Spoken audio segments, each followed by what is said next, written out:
Hello, hello mọi người. We are live. Let's see. Everything is good. Cool. Okay.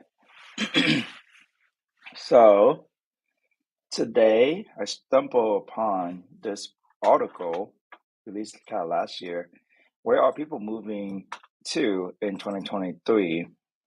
According to POTS, one of the moving company. So what they did research where the destination and the source where people are moving to, and then they kind of sources what the most populated, what's the most popular place people going to, and then here's the list. But I'm really not surprised that if you take the top 10 of it, it's all but two that basically are in the south with nicest weathers. And then out of 10, 1, 2, 3, 4, 5, half of it is actually in Florida. So that's why I want to take a look at Ocala, which was number 5 last year or between 2022. Sarasota is actually slowed down. It was first in 2022. Orlando was ninth, and then moved all the way up to number 3. So that means Orlando is growing very, very rapidly. So um, these markets, one thing you want to notice is home prices been shooting up by a lot since there are a ton of demand, influx of people, which drive the demands up. And since, I don't know if you can know, in Florida, we are experiencing a huge supply shortage or house shortage where we don't have enough house that on the market on sale, but the demand was really high still, even though with the high market rate. But still, that's kind of drive the price up by a ton. Turning to appreciation market. So those that already own a house, and these markets like Orlando or Ocala got it in for a really good price. Their home probably now worth like what, like double the price, triple the price in a very short time. And then if you're willing to get down here, still some of these markets are still quite okay, affordable. So I just want to take a look at Ocala and see, you know, what's out there for Ocala. So if you take a look at Ocala, Florida. So it is right below Gainesville with University of UF this and right above Orlando. So it's a small kind of area, not as big as Gainesville, not as big as Orlando, but it's near the villages, famous for the biggest retirement community there, and Ocala. So let's look at the Ocala populations and growth and see what's the trend is so far. So Ocala back in 2010, that is only about a little bit over 56,000 people. And within 10 years, that been all the way up to 64,000 people already. So that's a huge chunk growth, really quick growth actually. So let's take a look at houses there and see if we can, underwriting a deal and see, if it makes sense or not. If to buy it, to rent it out as investment, because you can see there's some home that still $100,000, but they're a home that all the way up to $1.6 million right here, and all the way in between there's 60, there's 200K, 140K, 191, 994K right here. So there are a lot of homes that we can take a look at and see if it makes sense. A rental makes sense that fix up or stuff like that. So first thing first, I want to just take a look at which area in Ocala you want to buy. So which area in the city, new city that you don't know. Generally, I follow a 10-minute rule of just following big company like Target, Whole Foods, and Chick-fil-A. What they do is they actually just spend a ton of money doing market research figured out what's the good location of which part of the city is good for them to fly. So not a lot of time I just really just go look at that. So what I do, look up target locations here. There's one right here. There's only one, and that is near downtown, right near 75. So in this corner, close to the airport too. That's a really small airport. Yeah, it's just one way. Okay. Let's take a look at if they have others like Chick-fil-A, also in the same area. So look like where I want to be is actually I do want to be around this area, maybe closer to this side because that is where near the historic district or hospital. Look like this side is more on the commercial side, so like the highway, more rural. The airport is in there, so it's pretty loud. Or maybe down here too, because the golf club, the golf courses, and everything. So I would take a look at that. Yes, I want to buy around this area. Cool. All right, let's take a home around that area, which is this area. Let's check one. Look at this one. 319, 319, and then what's all the other one? 300, 265. What's a 265 look like? A 22. No, I want to buy at least a 32. So this look like a cheaper 32. So let's underwrite this deal. Been on market for a long time. So this is also good. Price below recent appraisal, but this have been on market for 6 months. That appraisal probably changed a lot. So I don't know if that's still above the market. Oh, that's also really nice too. It's a huge HOA payment. Okay. I don't like HOA. That's just monthly cost per month for me. Let's see. Let's do 3 plus apply. Let's see around this area and see if there's any. I like to buy a little bit bigger. It's minimum square foot, at least 1,500 around there. Cool. Now, this is what I want. Home type, I do want a single family home. If there are multifamily, I'll take a look at that too. So let's look. What's this? 1,600 square foot. 1,600 square foot. These actually doesn't look too bad. Yeah, this actually doesn't look too bad. Here, let's just underwrite this deal. The 319, the first one that we chose. So this one, this is a 319, 3 to 1,700 square foot.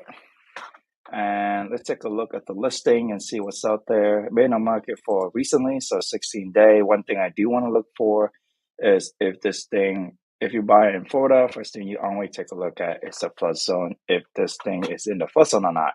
So taking the address, what's usually do to figure out the flood zone is just basically look up the FEMA website, flood zone map, and you can just search by address. So you go in here, put in your address, click search. It will show you where is the flood zone area for this particular area. So it seems like we are not in the flood zone, so that's good. But let's just wait till it loads. I think it's already loaded. So yeah, we are not in the flood zone, so that's good. That is good. Let's check that out. Another thing I want to take a look at in Florida, insurance very much a penny, but for any homes that have a way older roof, so mostly rule of thumb is insurance company won't even insure home with a roof that less than say 20, not 20, but 5 year life expectancy. So this look like it's a shingle. It's about 25 years, so I do want to have the newer roof. So let's take a look at perfect Roof was replaced by 2019. That's good. Water 2020 and AC 2021. Perfect. It's also a fenced backyard for people who want to rent and have basically a nice private place for them. So this is look like a good, really good properties location wise. So let's take a look at the pictures. See how is the home condition. Cool. First thing first, nice paint. So I don't have to repaint everything. Fence to the back, wooden floor. That's perfect. That's actually really good for rental. Nice high ceiling. A lot of people do like that. So really nice so far. Not really much workout to be done. Does look like kitchen's really nice. They updated. Not much to do. Yes, yeah, this is really nice. Recessed lighting too, so it's gonna be really nice. Nicely lit. Like it's not dark. It's gonna be nicely lit. This probably when I buy it, they're gonna go away. I don't like carpet in the back. It just rain a lot here. It's gonna just be wet and mold. I got the bathroom looking nice. Huge closet. Why is there what they covering there? I hope that's nothing. Bathroom look nice. A nice backyard, fence in.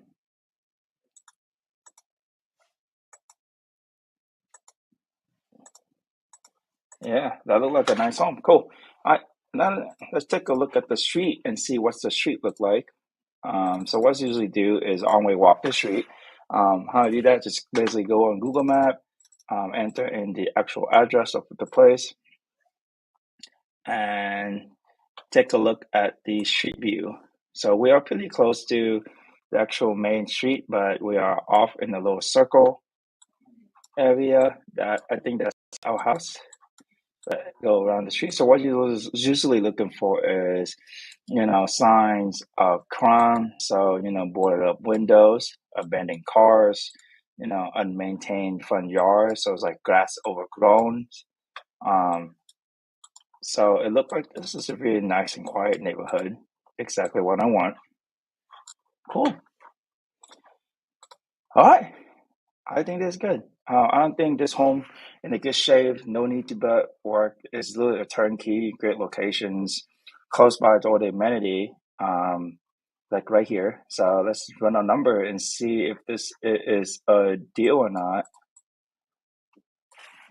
I start up our spreadsheet, changing the number. All right, let's reset all our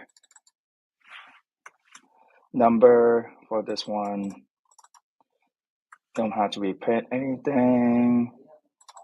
Don't have to change the floor because already hardwood. Don't have to repaint stuff. All look good. Don't have to remodel the kitchen either. That look good. Appliances all look good. No bathroom for your or that's all good. Is there anything else? Cool. Basically, just $6,000 just in case that we miss anything. In our basically assessment right now. See if we miss anything. I only put 1,500 just in case we miss anything. So, okay, cool. Let's go back to the number.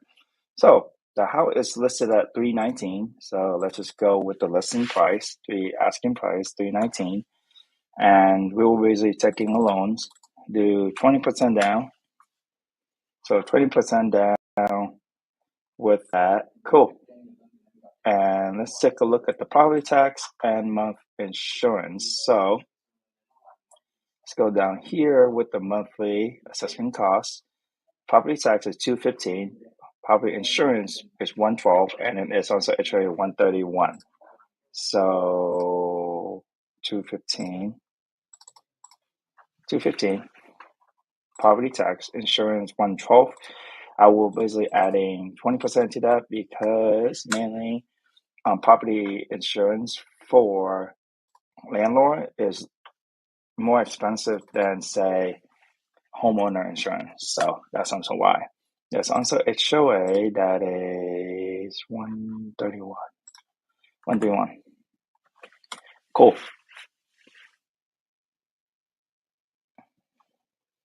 Everyone stay the same. So property insurance or property management, 8%. I'll add 9% just to account it for the first, the placement fee, which is the first month rent. Vacancy, 8%.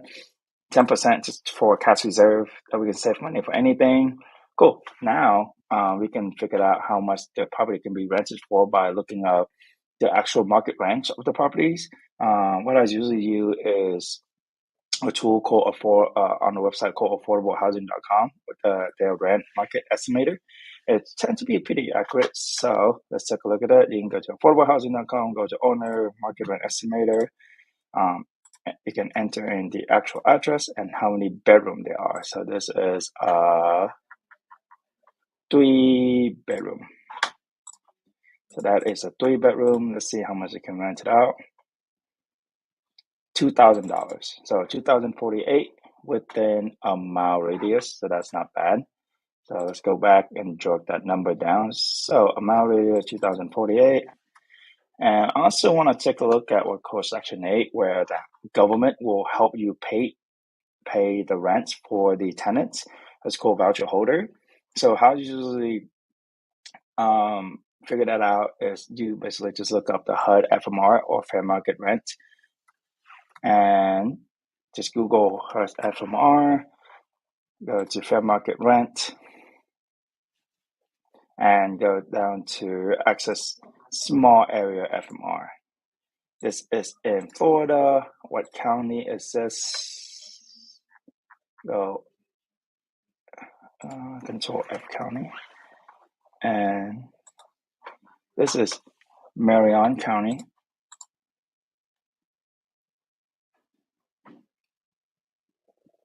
Marion County, next screen. And this is zip code. It is located in 34471. Wait, is that right? Oh, I put GA, right? That's a wrong state. Florida. Oh, apparently there's also a Marion County there. 34478. 34471, I believe. And market rent is 1700 exact. So 3-bedroom, 1700, and zip code is 34471. So it looked like we'll get a lot more money for our bang a buck with just a normal rent out. So what we would do is just take this market rent and plug it as our rent per month. So that is 2,048. Is that right? 2,048. 3-bedroom, $2,048. Now, take a look at this. If we would do conventional loans, say right now rate it's just 6%, 67, 6.5. 30-year fixed mortgage with down payment 20%. Since it's a turnkey, it's only cost us probably just cash reserve $6,000 for it by market price. And this is the property tax, property insurance, adding onto it with 131 HOA key. Right now, we are making $1,000 per month with 13% or almost 14% cash on cash return. This, I think, is a really good deal. So I personally would actually just normally just basically go and buy this, and see what is, this is actually a really good deal, 13% or 14% cash on cash return. Let's look at the tax and see if we get that right. Right now, tax assess is at $190,000. So property tax, $319. Okay, $215. Property insurance, that's probably right. time that by 20%, add 20% to that. We probably won't have to pay any utility. We don't have to do anything with that new AC, new roof. And this is basically a turnkey. It's a zoning R with a huge lot. 2-car garage is also good too as well. Year built 2001. That's cool. Foundation is slab. That's good. Yeah, no, this is actually a really good deal. So just naturally, a good deal. Yeah, I think I will buy this. But yeah, so that's probably it. That's how you kind of run your number on certain things. So let's just recap. Find properties, figure out, how is, if the location is the right location for you. I generally just follow Target, a 10-minute rule to Target or Chick-fil-A or Whole Foods, whichever one. I generally just use Target or Chick-fil-A. Take a look at the street and see if the street is, the neighborhood look like, a well-maintained, quiet neighborhood, they're really nice, no crime, it's like that. Figured out the actual taxes and insurance, but I just go on to, the listing website like Zillow, Redfin, or Realtor. This is only for property that is listing on the market. After that, I generally take away 10% for cash and cash reserve. Put some money down for property management, vacancy, and also HOAs, all that accounted for. That's so, and you can find the actual market rent, but just basically go look up the actual rent market estimator. I generally use affordablehousing.com. You can go there, top left corner. That's the owner tab. You can click on that and click on rent estimator. All you have to do is just put in the actual address of your home and how many bedroom there are, and it would tell you on the rightmost column. Will tell you that is how much it can be rented out for on the market rent. So this probably right now in Ocala, I personally think this is a deal. I do have a minimum of 14 to 15 or 13 to 14% cash to cash return for me to buy. This probably was what I would probably take a look and pursue deeper and see all the number actually check out. So, actually, forgot to take this. So, and how much cash we need? So basically, 64, about 63.80, 6300 for down payment. Closing costs about 2.5%. That's what I generally use. And then any other reserve, stuff like that. That's probably the cash and cash. And you need about 70 or almost $80,000 on this deal. And when you would make, actually, this is a 15% cash and cash return. So this is even a better deal because I forgot to take over the commission fee, assignment fee. Cool. But yeah, but that's how I would basically run the number. Also, the more you run the number, the more you practice, the more you get better at this. So just go over there, find a deal, and run your own number. Keep investing.